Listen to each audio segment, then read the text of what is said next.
চলছে পবিত্র মুহররম মাস, অথচ বাংলাদেশ সহ সারা বিশ্বের মুসলিম উম্মাহ মেতে আছে ফুটবল বিশ্বকাপ নিয়ে। আর্জেন্টিনা, ব্রাজিল, জার্মানি, পর্তুগাল তাদের সাপোর্ট করে তারা এমন উন্মাদনায় ভাসতেছে যা এই মুহররম মাসের পবিত্রতাকে নষ্ট করতেছে। মুহররম মাস কি এটা এই উম্মত বুঝলো না।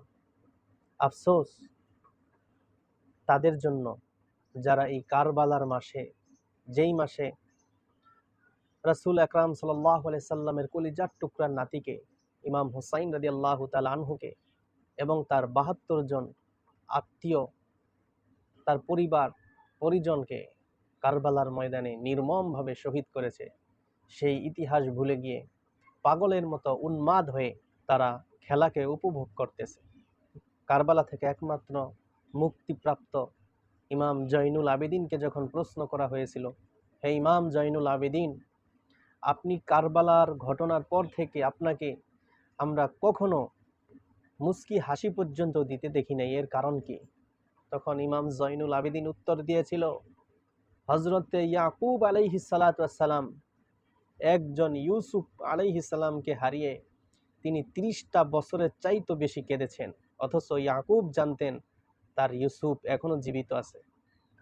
আর আমি তো কারবালার ময়দানে আমার ছোট ভাইকে শহীদ হতে দেখেছি, আমার ইমাম হুসাইনকে শহীদ হতে দেখেছি, আমার রক্তের আত্মীয়কে আমি শহীদ হতে দেখেছি।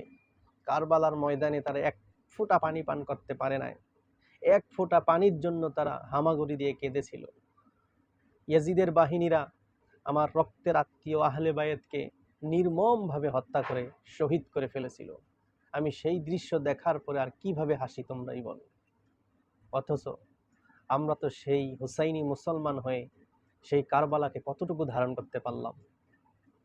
আজকে উম্মার যুবকেরা আহলে বায়েতের সদস্য কয়জন এটা বলতে পারবে না, অথচ আর্জেন্টিনার প্লেয়ার কয়জন আছে সেটা তারা বলতে পারে। ব্রাজিলের কতজন প্লেয়ার মাঠে খেলে সব তাদের মুখস্থ। কিন্তু আহলে বায়েতের প্রতি আমাদের ভালোবাসা কতটুকু আমরা জন্মাতে পারলাম এই মুহররম মাসে, সেই হিসাব যদি রব্বুল আলামিন চেয়ে বসে, কিয়ামতের ময়দানে আমরা কি হিসাব দেব?